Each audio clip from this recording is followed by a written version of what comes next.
Hey, welcome.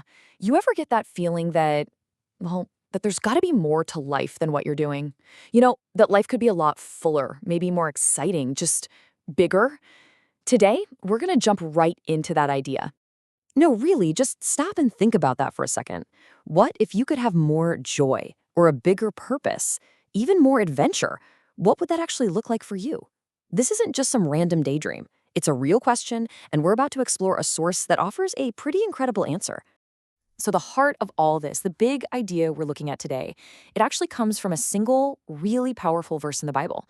And it's not just a nice thought, it's framed as a promise for a life that is so much bigger and fuller than we can imagine. Here it is from John chapter 10, verse 10. The thief cometh not, but for to steal and to kill and to destroy. I am come that they might have life, and that they might have it more abundantly. Wow, just listen to those words. This verse is basically laying out two completely different paths you can take in life. On one side, there's a thief who's only there to take things away. But on the other side, there's someone who came to give life, and not just any old life, but life more abundantly. And when you lay it out like this, it becomes so clear, doesn't it? The thief's whole plan is about destruction, stealing, killing, destroying, all negative. But the shepherd's plan? It's all about giving.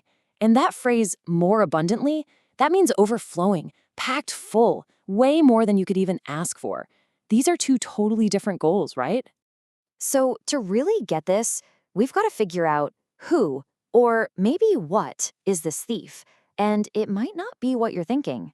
Let's take a closer look at this first path. Okay, so the source material tells us the thief isn't some dude in a ski mask. No, it's a way of thinking that can pop up inside every single one of us. It's that little voice that's always screaming, "Me first! What about me? I want that!" The source calls this self, but we usually just call it selfishness. And this right here is the really sneaky part of the thief's plan.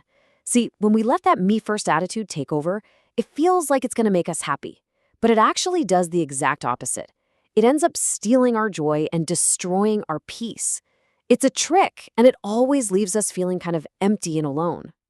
But don't forget, there's another path, and that's what we're moving on to now. Let's look at the much better way, the one offered by the Good Shepherd, which is Jesus. This is the path that leads to that more life we were talking about at the very beginning.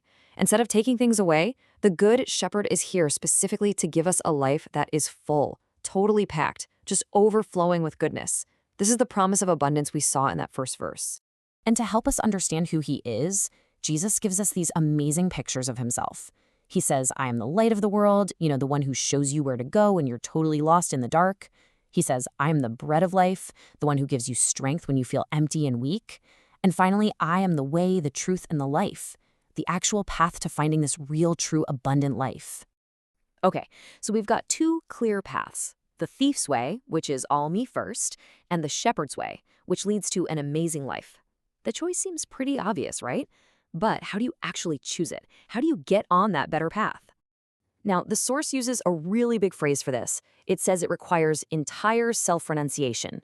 Whoa, that sounds super complicated, but I promise it's not. It just means making the decision to let go of that me-first attitude. It's choosing to say, you know what, I'm not going to make everything about me anymore. So how do we actually do this? Well, the source breaks it down into a simple 3-step plan. Step 1, look inside. Be really honest with yourself and ask, what's really going on in my heart? Step 2, let God in. Just make a decision to give your day to him, to say, okay, God, today is yours. And finally, step 3, live for him. Try to make your actions match that decision you made in your heart all day long. We've covered a lot, right? The two paths, the choice, and how to make it.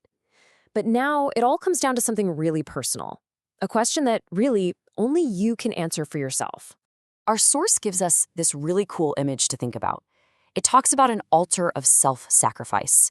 That's just a fancy way of describing that moment you decide to put God first instead of yourself. And it says when you do that, God gives you a celestial torch. It's like a heavenly flashlight that helps you see what's truly inside your own heart. And that light, that torch, it leads us to this one final, simple question. After everything we've talked about, the thief's sneaky plan and the shepherd's amazing promise, the question is this: is there room in your heart for Jesus? It's a big thing to think about. Thanks for exploring this with me today.